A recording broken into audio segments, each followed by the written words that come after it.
All right, so Mr. Newcomb, what are your views on the current gun laws we have now? I think gun laws that we have now can function and also don't function. And I know that that's a bit of a waffle, but at the same time, I think that there are a significant number of gun laws that do prohibit people from getting guns who shouldn't. Despite that fact, of course, there have been a significant number of instances where people have used guns for violence, amongst other things. But if I had to come down on the line, I would say that I think that our current gun laws do a decent job of keeping the majority of guns out of people's hands who shouldn't have those, and that there are exceptions to that rule, of course. Okay. So, what do you think could be done to reduce gun violence? What do I think could be done to reduce gun violence? I think that there could be certain cultural shifts that could be helped, or that could be done to reduce gun violence. There are certain things that might need to change in order to shape the idea around gun violence or what guns are used for. I think it can be difficult to say that increased gun restriction can lead to a lessening of gun violence. And so I would be more for the element of trying to alter some of the culture around the use of guns, amongst other things, as opposed to harsher restrictions on gun control. So does gun control result in a safer society, do you think? Or I think, I don't know. There are historical examples and there are political examples for both. There are certain Scandinavian countries where people are required to carry or required to own a gun in their homes, and there are some of the lowest crime rates in the world itself. And on the other hand, there are those where there are absentless societies of gun crimes, or absent societies that don't have guns, and as such, there's less crime there as well. If I had to say that would gun control laws result in a safer society?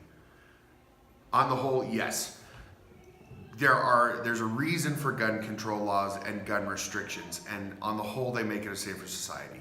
Would more at this point make our society even safer? I don't know, to be honest. No.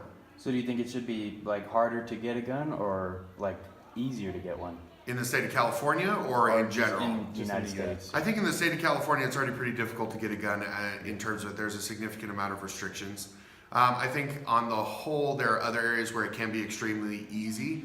In Arizona, when I went to college, there was literally a drive-through gun store. So that's significantly easier compared to California. I think I would definitely be in favor of a national set of policies that would establish limitations on when you could purchase a gun, a wait period, a background check, amongst other things. So like how has the Second Amendment changed like in America over the years since we've had more powerful guns made instead of just like the regular musket that we had? Right, so we have to remember the context in which the Second Amendment is written, right? We just fought the Revolutionary War. We'd had this monarchical oppressor attempting to establish our way of life and tell us who we were and what we wanted to do. And in overthrowing the British and literally winning the Revolutionary War, we done so through this militaristic event and through guns and our ability to fight that element.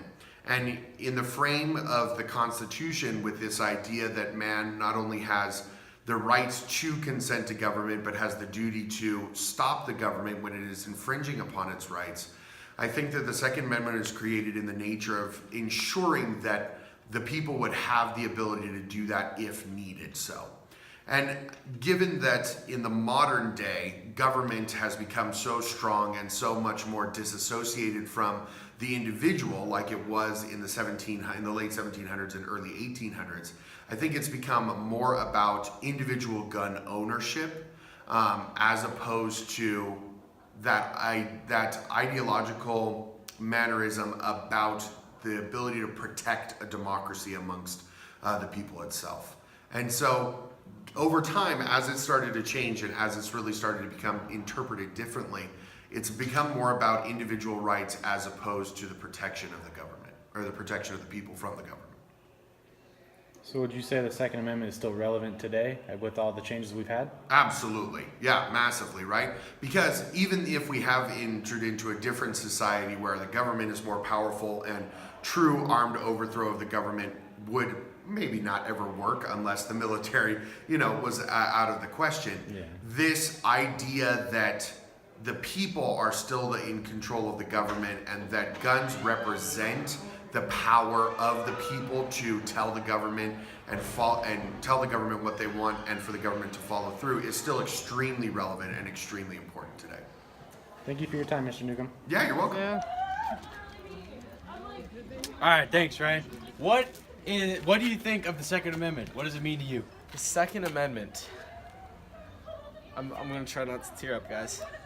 Well, I think the Second Amendment is very important. I think the Founding Fathers knew what they were doing when they put it in there. I think they foresaw some technological advancement, so a lot of people are kind of anti-Second Amendment right now and anti-NRA, and it's all terrible in their minds. But I think there's a lot of logic, a lot of reason, and a lot of wisdom that the Founding Fathers had to put that in there. All right, what do you think should be done about gun laws and stuff? Should they be stricter, easier on people? I think, in my opinion, less is more here. Yeah. Because, look at Alaska. Texas has had mass shootings, yes, but the number and the statistic on that number is so much less significant than, say, Chicago, which has massive gun laws. Still, gang violence, all sorts of stuff still goes on. The guns are still getting Do you think the Second Amendment is still relevant today? Absolutely. I think it was made then to establish the fact that you have a right to self-preservation, to be able to protect yourself. And I think, so many people who are anti-Second Amendment kind of always tend to be those who link up with minorities and such. And I'm in favor of that too, but I think if you're small, if you're a woman or something walking down the street and some big old dude's coming to harass you, you're going to want a gun. I think it's a pretty fundamental, basic thing that it's an equalizer. If there is somebody, it's a gun versus a person, the gun always wins. And I think, yes, that's terrible. There are mass shootings, there are things to consider. But I think generally the fact, places that carry more guns have less violence. And it's less people, and especially more training. I'm not saying go give guns out like freaking cotton candy at the circus, but give them training, give them guns, and give them the education necessary for that. Crime rates go down. It's still relevant today, and I think the Founding Fathers knew it would be. That's why they put it in there. It wasn't just like, oh yeah, get your one-shot muskets. And that's what this amendment means. They foresaw it would go, the guns would get, crazier and crazier. And I think it's very basic right of self-preservation. Very relevant today. This is CNN 10, Carl Zeus. Have a great Friday. Channel 7.